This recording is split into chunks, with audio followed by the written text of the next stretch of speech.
Sapin naturel ou artificiel, c'est une question que beaucoup se posent à l'approche de Noël. Dans cette jardinerie du nord de Nantes, on trouve de tout, et notamment le sapin 100% en bois, devenu très tendance ces dernières années. Durable, ne perdant pas ses aiguilles et ne nécessitant aucun entretien, c'est l'alternative éco-responsable. En revanche, son prix est plus élevé que les autres sapins artificiels. Comptez une centaine d'euros pour un sapin 100% bois d'1 mètre de hauteur, contre environ la moitié pour son concurrent en plastique.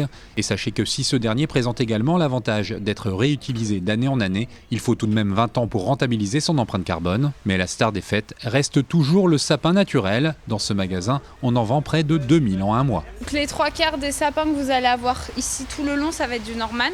C'est la variété qu'on vend le plus. Et l'avantage du Norman, c'est qu'il va garder ses aiguilles. Donc beaucoup de gens le préfèrent. Les épicéas, donc c'est ceux qui vont perdre leurs aiguilles plus facilement.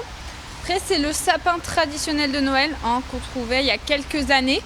Parce qu'il sent en fait. Il est parfumé, donc il sent très bon le sapin forcément. C'est pour ça que beaucoup de gens le prennent et il n'est pas cher. Ce qui heurte un peu les gens sur l'artificiel, c'est le prix. Vu que c'est très cher, souvent ils se rabattent sur un naturel. Si je pense le côté tradition, il y en a beaucoup qui ont toujours eu un sapin naturel, donc ils continuent de perpétuer la tradition. Le choix du sapin de Noël va aujourd'hui au-delà de la simple décoration. Il représente un engagement écologique. Dans cette pépinière de Grand Champ des Fontaines, qui produit 3000 sapins chaque année, vendus essentiellement en direct, on propose même de louer son sapin en pot pour les fêtes. On avait une demande depuis quelques années où les gens nous réclamaient des sapins en pot, mais ne savaient pas quoi en faire par la suite.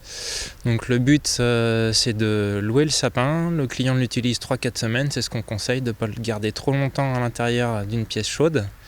Et à la suite des fêtes, le client nous le rapporte et nous on le remet en culture.